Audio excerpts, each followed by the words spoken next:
Hi, I'm Peter Schmidt from Compost Works, and I'm here today to speak to you about the proper use of compost in horticulture. Today we are going to be top dressing around a lot of different small trees and shrubs that have been struggling. They've been in the ground for 2 to 3 years, and we're going to show you some plants that have really been struggling. Over here is, for instance, a rhododendron, and you can see that the foliage is really stunted. This foliage should be probably twice the size, and no wonder. There's no organic matter layer on the soil.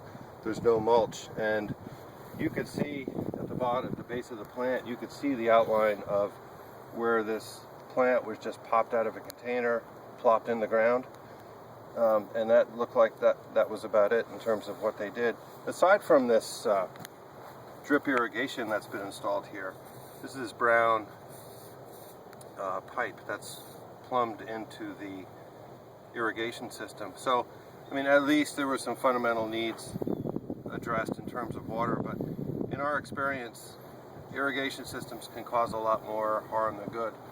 So it's much better to have a resilient system built in, meaning that you have sufficient organic layer around your plants. So what we're going to do today is we're going to be top dressing some compost around these shrubs, and we don't really need a whole lot. We're using a very high quality compost, and we have some amendments mixed into that compost. As a result of some soil testing we did, we found that there was very low calcium. So we wouldn't want to use calcium lime in this case, because what do we have here?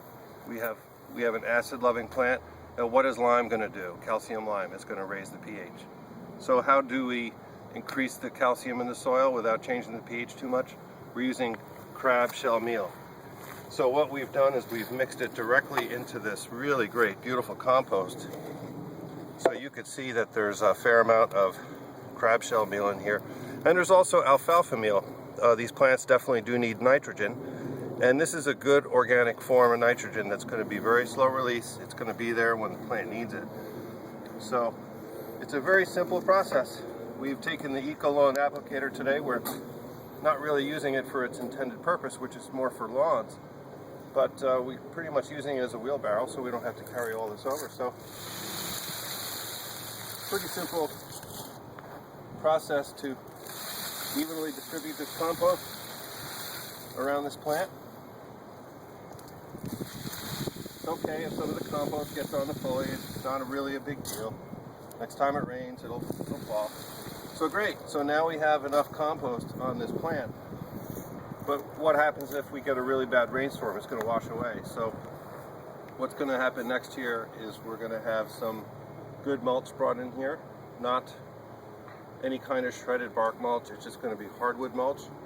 Not the kind of mulch that's dyed. You probably don't want to use that. And that'll hold this compost in place. And I'm really confident that next spring we're going to see a really big improvement in these plants here. Thank you again, and please visit our website, www.compostworks.com. And